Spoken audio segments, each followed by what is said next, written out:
Okay.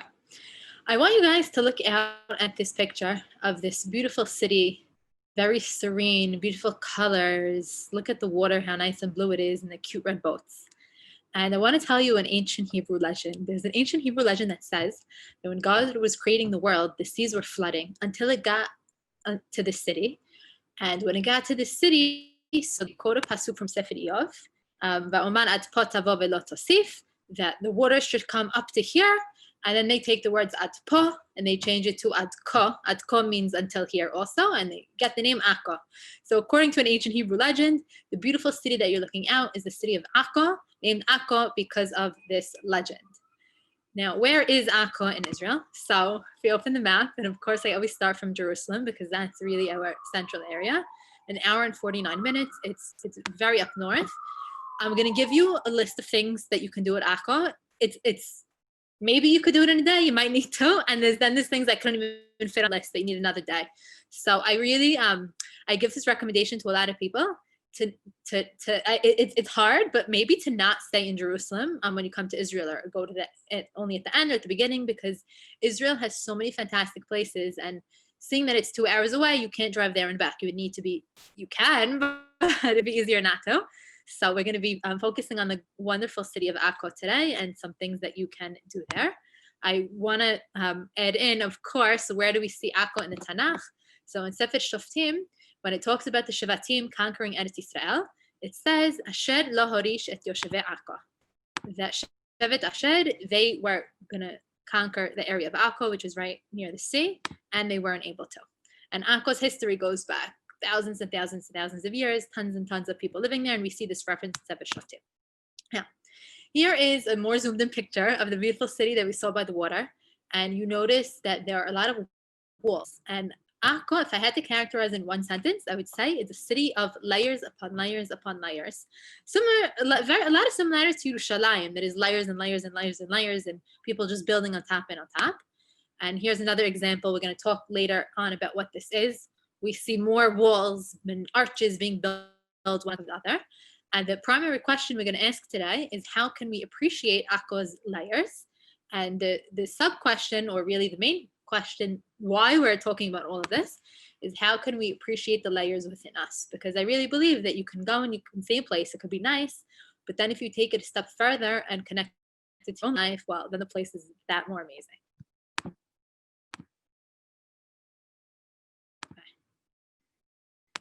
In the year 2000, I remember that people were afraid the world was going to end. All the computers, they're going to start again on zero. Everything's going to crash. What's going to happen? Articles that came out about the end of the world. We see a few examples here. The year 2000 was not the only time when people thought the world was going to end. People also thought the world was going to end in the year 1000. In the year 33, according to Christianity, Jesus was crucified. And the Christians thought in the year 1000, that's a nice round number, the world is going to end. And then the year 1000 came and nothing happened. So they said, okay, a year, it needs to be the year 1033, because that's 1,000 years after his crucifixion. And the year 1033 came and nothing happened. So they're trying to figure out, why isn't the Mashiach coming again? What's going on? And then they decided the reason why we're not having a great revelation again is because Israel is in the hands of the non-believers. And in the year 1095, Pope Urban II said, I am declaring a crusade, and tens of thousands of Christians, they made their way to Jerusalem because they wanted to free it from Muslims. Now, when they get there, they need care, and they need food, and they need places to stay. And one of the things that Akko has, which you're going to see right now, is exactly that. Akko, there was more than one crusade. During one of the crusades, Akko was the capital.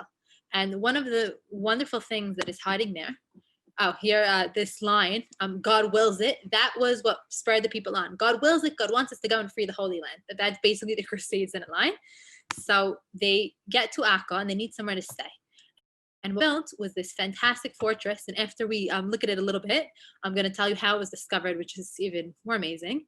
And I want to just notice how big it is, and look at the archways and look at the pillars. So in Hebrew, the whole complex, they call it Ulamot Abirim, and Abir is a knight, Ulam is a room, or the Hospitaller fortress. Hospitaller is, there are different orders of knights, and that's the name of one of them, connected to the word hospital because they would care for the sick and the poor. So you leave Europe, you come to Israel, and you need somewhere to rest, somewhere to sleep. So you might come to Akko and stay in this fortress. Now, castles, they are very intriguing and have an aura of mystique. I know when I think of castles, I think of Beauty and the Beast and the castle, or Rapunzel and the tall tower. And there's just something about castles that draws us to want to go and explore and see what's hiding there. And video games that people play, there's always the knights and the castles and all kinds of things. So if that was the only thing we were walking through the different rooms and seeing what we could discover, that in itself would be amazing. And most people have never even heard of it. Even Israelis don't know about this. But this is a room in the castle. And I'm going to show you a few of them, not all of them, because I want you guys to go and see it for yourselves. But one room, which you see in the picture, is called Ha'ulam Hayafe, or the beautiful hall, named so because of the beautiful state of preservation. Now, when the pilgrims would come to Israel and they'd come to the fortress, they need a welcome hall. And I like thinking about I don't have a house yet, but my future house, how do I want to decorate it? What do I want hanging on the walls? What do I want to greet people right when they walk in? And I think what greets people right when they walk in your house says a lot about who you are and maybe the kind of house that you have or what kind of experience they can have. And I want to show you something that they discovered in this room. They found this, which is a piece of a head, and I'm going to show you a more complete picture, or a gargoyle. I remember growing up, I don't know what year this was, but on Disney Channel, there was this show called Gargoyles. I would watch it with my siblings. We loved it. I didn't really know what it was. And Google remembers it, but was the show. And I did a little bit of digging, and I discovered that a gargoyle, so this is another picture of it. This is a church in Europe. And the gargoyles, what they were on the edges of roofs. And the word actually sounds similar to gurgle. It had two functions. One, when it rained, they didn't want all the water concentrated on the roof. So it would come and it would squirt out of the mouth and it would make a gurgling sound. And the second reason is in the 12th century, the Roman Catholic Church was gaining popularity and they were gaining followers. And they told the people, you should join Christianity because you want the church to protect you. And then they would have these scary gargoyles and show, you see these spirits, they're evil, and join the church, so they'll protect you. And that was their way of warding off evil, by having these scary gargoyles. And thinking about this leads me to ask myself, what's our approach in Judaism if we want to ward off bad things, we don't want bad things to happen? So the Christian approach over here is to make these scary figures. These are warding off the evil. And what's the approach in Judaism? So I have a fantastic story that happened to me last week, or a week and a half ago. I sent it in my family chat, and my brother thought I made it up. He said, "Oh, this is for sure. Sounds like a forward you got from a different chat." I said, "No, I witnessed it myself. I promise it happened." So connected exactly to this. So here's Ben Yehuda Street. And I was looking for candlesticks, and I walked to one of the tourist shops because there's tons of them. And I'm looking, and they had really nice things. I don't know the name because the name was very faded. But I walk in, I'm talking to the guy, and he was a very religious, educated guy, because I also told him that I'm getting married soon. And then he starts telling me all these nice things about marriage and quoting Pesukim, and he was very learned. There were two people that worked in the store, him and another one, and they would switch off because one would go learn, then he'd come and work, and then the other one would take his place. So it was really, really nice, really special people. All of a sudden, a woman walks into the store. She's, I'd say, 20. And she asks the man in the store, "What do you have against Ayin Hara? What do you have against the evil eye?" So she wants to buy something. And a lot of times in store, they have hands or red strings or stuff like that. So that was the kind of thing she wants to buy. So she asks, "What do you have against Ayin Hara?" So he answers, "Bitachon b'Hashem," trusting in God. That's what I have. She goes, "I know, but I want to buy something." So he tells her, "That you can't buy in any store. You have to work on that." And now it goes against his better interest to answer her like that, because he had a few hands in his store, and especially now with Corona, when stores like that are really suffering because there's no tourists, he has an opportunity to make a sale. And it was just so simple for him that a woman is coming in, she's asking for something against the evil eye, and he says, "The thing against the evil eye is faith in God. That's what you need to do." And I just, only in Israel, I'm like, wow, what a story. And that I'd say, you know, going to Acco and going to the Crusader Castle and seeing the remain of a gargoyle, that those are all the things that it jogs my mind. I say, this is their approach. What's my approach when I want to, you don't want bad things to happen. You have faith in God and you pray to God and you turn to God. There's no secrets. So that was a great story. I felt was connected and I wanted to share. So that was one room of the Crusader fortress. Another room I want to show you is the dining hall. This, I think, is the most impressive room. We have big, huge pillars, vaulted ceiling. These tables are not only just there for us to see. And I want to tell you the way dinner used to work. So they would have two shifts, and let's say the men that were eating in the first shift, they would walk in, they'd eat silently. They had meat almost every day of the week, and there were prayers in the background. They'd drink wine. And then right after they were done eating, they'd go to the church to pray. And then the second group, and then they go to the church to pray. And something really nice that they would do is, we said this was a place for pilgrims to rest. So making a journey on horseback from Europe or on boat, however they got there, it's very tiring. And there were a lot of people that were sick along the way. And when it was time to eat, the sick and the poor would always get the best food, which is, I don't think that's like, you automatically would think that, because you'd say the poor people, okay, you could have the leftovers, you could have the scraps. But they made sure that they got the best food. Now, keep that in mind. I want to show you another area of the castle. This is the courtyard, and this was the most important area because that's where they would practice combat fighting, because at the end of the day, they are fighters and they're trying to free the Holy Land. And now I want to share something with you that I found to be very ironic. So looking at the dining hall, we said that they would give the poor and the sick the best of the food. And now keep in mind, too, that they're sitting and practicing to fight. So here you have, they're doing a kindness because they're giving the people great food. But on the second hand, they're sitting and they're murdering by the masses. There were hundreds and thousands of Jews that were murdered by the Crusaders along with other people. So it's kind of ironic, the kindness. Here I have good food and now we're going to go murder them. And that is this dichotomy of the ironic kindness lends me to ask myself, does our kindness have irony mixed into it too? And the main example that comes up for me is, I could say, growing up, when I lived in the community more, there's always these amazing chesed organizations and opportunities going on. So I would go, let's say in the summer, I remember I used to go to the JC and bake cookies for old people and all kinds of things. And then you come home and then I'm mean to my siblings. So it's like, wait, I'm going to do chesed, but then I come home and I'm mean. So there's an irony mixed in there. So I like visiting this courtyard, visiting this place also gives me that question to think about. Now, walking around the Crusader Palace, you might get really hungry because it's actually really, really big. And especially if you're going in the dining hall and thinking of food. And now I would like to throw in an excellent dinner recommendation, which it's brand new, so most people don't know about it or haven't eaten there. Right outside the fortress is a restaurant called Roots. It's a restaurant. The kashrut is it's like kasher. Some of it's mehadrin, some of it's not. So you could just ask them on the menu and they know. It is so good, the food. And look how beautiful it is. You see it's outside, but it's part of the palace, and you see the arches. So remember, Acco Roots restaurant. And to make your mouth water, here's some examples of the food. It was so good. I ate there twice. I want that steak.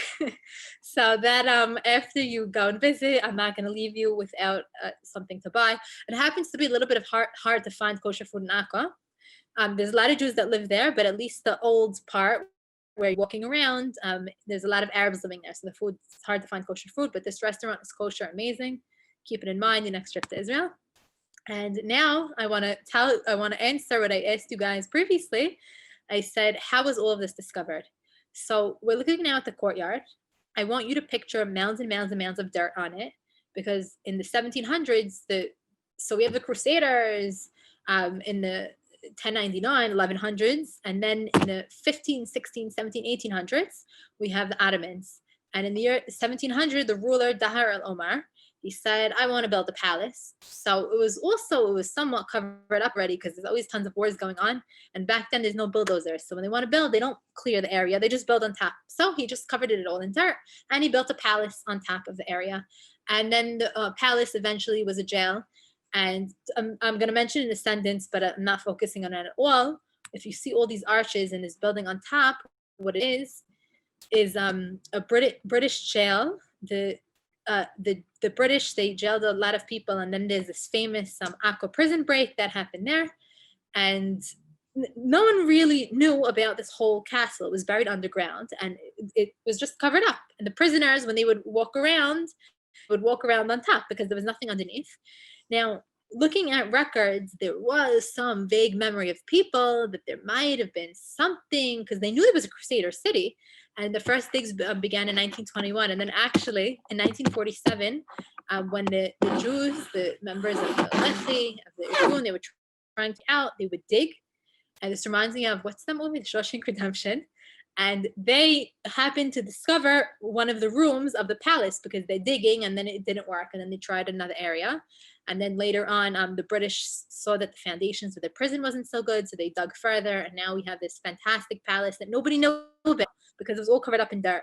And there's still rooms of the fortress that we still didn't discover, because part of the issue with digging is when you dig something up, you discover what's old, but now what about the newer area? Now that you're destroying. So there's always the debate of how far we're going to go. So that's a really cool thing, how it's covered in dirt, and then eventually they discovered it. Just a very funny thing that I saw on one of the walls. So I want you guys to look carefully at the picture of the sign. I don't know that I've ever seen this in my entire life other than here. There's a picture of a I'm laughing from it. There's a picture of a high-heeled shoe and the no sign. They don't recommend that women, I'm laughing from it. They don't recommend that women should walk around with high heels over there. Here's a zoom in. This is what the floor is on one of it. It's all graded. So there's a no high heel sign shoe. No high heels sign over there. So I just thought that was hysterical, and I took a picture of it. Now I want to move a layer up. We spoke about the Crusaders and what brought them to Israel and to Acco. Now I want to tell you a little known story about the Jew that saved Acco. Now pictured in this picture is a Jew named Chaim Farchi, and I want you to also notice how he has one eye. It's going to be significant later on. How did he save Acco? So we have Napoleon. Napoleon is sitting out to conquer. He comes to Israel in 1799. He conquers the city of Yafa, and now he has his sights set on Acco. So he comes to Acco and he sends his messengers, and the messengers go to the ruler at the time named El-Jazar, and they tell him, surrender. And El-Jazar says, no way, I'm not surrendering. Now, Napoleon is gaining strength and he's very strong, and El-Jazar is saying, no way, I'm not surrendering, but he might not stand a chance when Napoleon comes with all of his forces. Luckily for El-Jazar, he had a very intelligent, trusted, and man whose name was Chaim Farchi. He was a Jew that was born in Damascus, very rich family, a banker family, and he helped have very good relations with the Jews in the Ottoman Empire and lower taxes, and he was his advisor. So El-Jazar turns to Chaim Farchi and he asks him, what could we do? How could we push off Napoleon? Now, El-Jazar, his nickname was Hakatsav, the butcher, because the way he would rule is if he was unhappy with the way that people did, with things that people did in his palace, he would just cut off arms, cut off legs. And I said, remember the picture of the one eye? The reason why he has one eye is because El-Jazar took care of it. Yes, he's his trusted advisor who eventually saved Acco, which we're going to talk about in a minute. But when he was upset at him, he took out his eye. So this is the ruler we're dealing with, and Chaim Farchi is his right-hand man. So what happens is there's a siege around the city, and Napoleon soldiers, they're trying to break through. And during the time this is happening, this is a great issue. You wonder why every city doesn't use this. What they do, so Napoleon digs. He gets through, and what does he discover? He discovers another wall. What was going on as he's digging his way in is Chaim Farchi commanded the people to build another wall. So they'd have another source of defense. And what happened is when Napoleon soldiers saw that there was another wall after they thought they finished it, we're going to see a few pictures of how thick the walls were. They got so frustrated and they went home. So Chaim Farchi, with his smart advice, saved the city of Acco. And it's always nice to know about these Jews and people that do things like this, because we're so used to, we hear crusades, Ottomans, and where are the Jews in all of this? So it's always nice to know that there's Jews along in high places that are helping out and doing amazing things. So I want you guys, okay, Acco has such fun things to do. I want you to look at this wall. So this is a wall that remains from the Ottomans, one of many. And I want you to look at this ramp. think of how fun it would be to run up it. I've done it a few times. You can have a race with people and just run up the wall. It is very, very fun to run up and down. And then on the area, it's very grassy. So I wanted to show you about some fun things you could have along the walls because we're talking about the layers of Acco and what it has to uncover. This blew my mind. One second.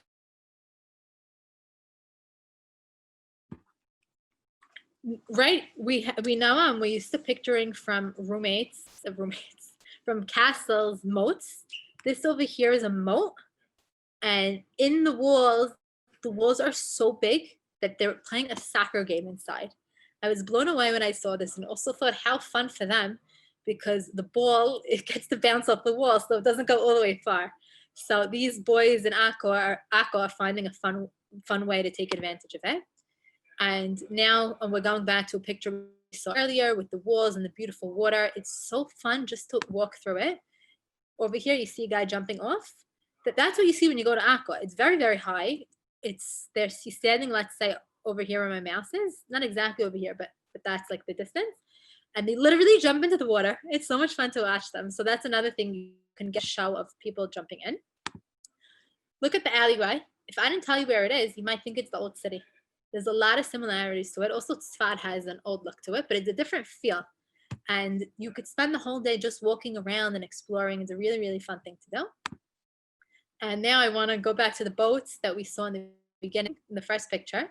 So these are called tornado boats, and the name is appropriate to what it is, because you go in the boat and it goes really, really fast and the whole family gets wet. It's a really fun experience to have. So you could also throw that into the fun Tour of Acco. And the last place I want to take you to, and there's two more big places that I'm not even mentioning, so spend at least 2 days in Acco, is this shul called Bet Knesset Orat Torah, or the Tunisian shul. In 1927, this man depicted named Sion Badash, he took a tour around Israel. He made Aliyah, and he went into this mosque. This mosque is in Acco, is one of the largest mosques in the country. They're the second or third largest. It's called the El Jazar Mosque. And in a future Zoom, I'm going to give a talk just about this mosque and other mosques. It's fascinating to go inside and learn about it. And halachically, Jews are allowed to go into a mosque because it's the same God. So he walks into the mosque and he says, wow, it's so beautiful. So this is what it looks like. If you've ever seen the inside of a mosque, you look at the carpet, it's for each person, and it's facing, in Israel, faces south towards Mecca, but I'm going to save this for my mosque talk. So he walks inside, he looks around, he goes, wow, it's so beautiful. And he also goes and takes tours of other shuls. And I don't know how many shuls you've been to in Israel, which are old from the times of the Mishnah or the Gemara, but this shul is in a place called Bet Alpha. And what you're looking at, the colors look a little bit faded, but if you poured water, it'd be cleaner. There's tons, it's mosaic. And to make a mosaic, if you've ever done it yourself or seen it, little tiny pieces, piece by piece by piece by piece. And the way they get different colored rocks is from getting it from different places in Israel. They don't paint it or anything. So he would go around to these shuls, and he went to this mosque, and he said, it bothers me how right now I'm with my group of other Jews, and we're praying in this temporary, simple building. What about this mosque that is so gorgeous, or these other shuls from the times of the Mishnah and the Gemara, and this is just the floor. This is not stained glass windows. This is from the time of the Talmud, this shul, and on the floor, people are stepping on. They're putting such effort into the mosaics and making it beautiful. And Sion Badash said, I want to do something about it. I want to make the Jews a beautiful place to pray to. And what he does is tile by tile, he collects piece by piece, shekel by shekel, hundreds of millions of mosaic pieces, not one of them painted or colored, all coming from different places in Israel. And when you travel Israel, depending on where you are, the rock is a different color. In the Golan, it's a blacker color. In Elat, you have colorful, Ma'ale Adumim, the rock is reddish. So you really could find the whole rainbow of colors. And I want you guys to look at this picture. This is just a regular room. It's not even the main shul. And look up. Imagine every single centimeter of this shul is covered in mosaic. And you could get, I think really kids don't need to go to school if they go to the shul, because you could learn the entire Jewish history just from walking into the shul. There's so much to learn. Here on the ceiling, you see the Beit HaMikdash, and you see a picture of a menorah. And he has from modern history, from old history, from the Torah, from the Mishnah. This I love. Yes, steps going up to the Hecha or the Aron Kodesh are. That you actually have 7 different Aronot. And look at what's written in mosaics over here. You have Shir HaMa'alot. Shir HaMa'alot, the 15 prakim of Shir HaMa'alot that we have in the Tehillim book, Ma'alot means steps. And when they went up each step on the steps, the Levim would say Ma'alot. And how creative and appropriate that when designing the shul, they said on the steps, we want to put another Shir HaMa'alot. Here's another example, and every little tiny mosaics. So we mentioned earlier that Akko is the Nachalav Asher. So in case we forgot that, the wall reminds us. Here is not even the main room, another room. You see mosaics, and I want you to notice that even the ceiling has mosaics. And when I got a tour of the synagogue, I remember asking, like, who looks at the ceiling? Why sit and put all that energy doing the ceiling? And the answer I got was beautiful. They said, think about it. Who looks up at a ceiling? A baby in a carriage. When moms bring their babies to shul, or in Israel, a lot of times dads bring the babies to shul, and the baby is lying down and looking up at the carriage. And looking up, what is he seeing? He's seeing the ceiling. And they said, what better way to start off the baby's education than seeing beautiful things and seeing pictures of Israel? And that's something they have even on the ceiling. Here's the main area, the dome. We see the stained glass windows. Also, when I give my Zoom about the mosque, I'm also going to talk about different shuls in Israel. And it's very surprising because if you go to shuls in Israel from the time of the Mishnah Gemara, you see horoscopes and like, it's like, what do you mean? We would never dream of doing that in a shul today, but that's what you see in the shuls from back then. So this is really a copy of other shuls in Israel. And here's just the staircase. Imagine detailing a staircase so much. We have Chalom Yaakov, we have Pesukim, we really get a full education. And this is actually my favorite part, the Ezrat Nashim. They have all along the walls, all scenes that have to do with women in the Tanakh, Ruth, Rachel, Esther, and they also have Pesukim, the Pesukim of Eshet Chayil and things that are connected. And what an inspiring thing for a woman to come and pray. And this is what she's looking at. And these are the people she's being inspired by. And we know that sometimes in shul, our eyes wander. And imagine here, they're wandering to the walls, and this is what you're looking at. You're being inspired by, or if you get bored, imagine you get bored in shul, and then you sit and you look around and you're getting educated. So it was asked, what was the name of the shul? The shul, you could just call it the Tunisian shul, because it's Jews from Tunisia which started it. Or the official name is Bet Knesset Or HaTorah, or even if you just type in nice shul in Akko, it also comes up. So it's worth it just to go to the shul. This is the most gorgeous shul I've ever seen in my entire life. And this is also one of my top things that I like about it. This is a picture from the floor. And there's, on the floor, what do they have? They have fish that are in Israel. They have plants that are in Israel. And why they pick specifically fish and plants? Because they don't want people to step, because people are stepping on it. And they don't want people to step on things that are holy. So they say, we'll step on fish and plants, and it's all connected to Eretz Yisrael. So you can learn all about animals. It's really, I get excited talking about it because it's so beautiful. And here's the main room. Here we see the Aron HaKodesh. They have 7 different rooms and mosaics all over. Really, really a very special experience. So now I want to summarize, and then I want to close up and answer the question that we asked in the beginning. So we started out by saying Akko comes from, according to Hebrew legend, comes from the name Adka, that the waters did not flood this beautiful city. So it's the city of layers. We have crusaders, and we didn't speak about before the crusaders, but if we quoted from Sefer Shoftim, then clearly people lived in Akko before the time of crusades. And then we have the Ottomans later on. The Crusaders coming in the year 1095 and building a huge fortress, which was then covered up and then only recently discovered. And we saw the different rooms that they have, the Gargoyles, which is greeting the people right when they come in. And we asked ourselves, how do we want to decorate our homes? What do we want people to think of right when they walk in? We spoke about the irony of the hospitalers, which is the order of the knights that built this. They're caring for the sick and the poor and giving them the best food. But at the other hand, they're practicing to murder because that's what they want to do. They want to murder all the people that are not Christian. So that's ironic. Then we said, if you get hungry, you could have a wonderful, wonderful, wonderful lunch at Ruth's restaurant. I want to go there right now to eat. Then we moved a layer up and we said, just looking at the walls, we have a later time period, and we told the story of the Jew that saved Akko and his smart suggestion. And then we spoke about some fun you could have on the walls, running up and down.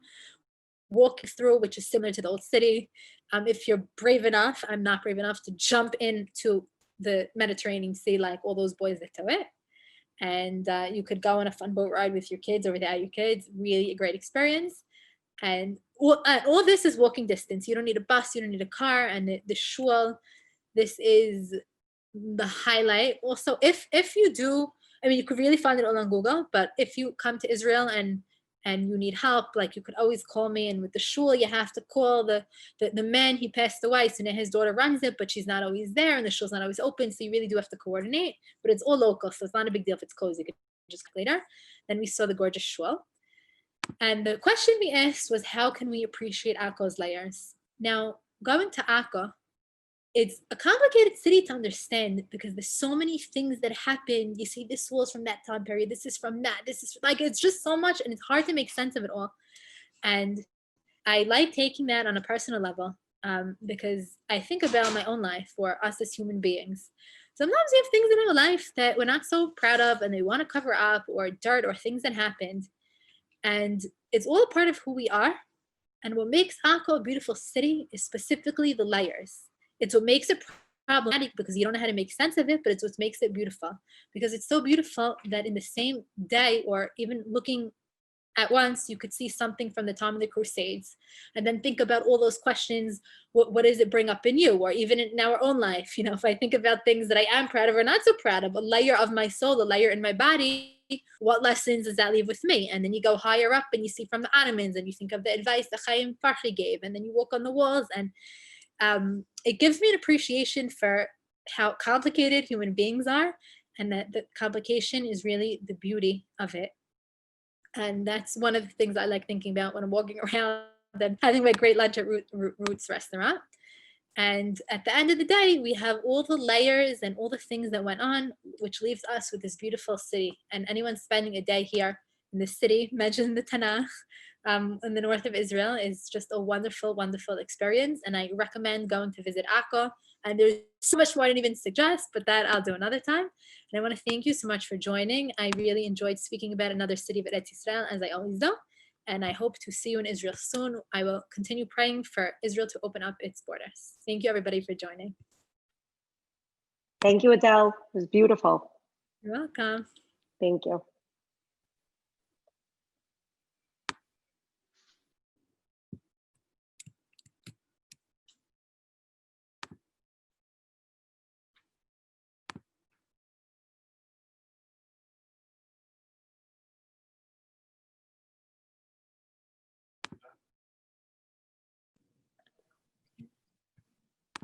That was great. Thank you. So happy you joined, as usual.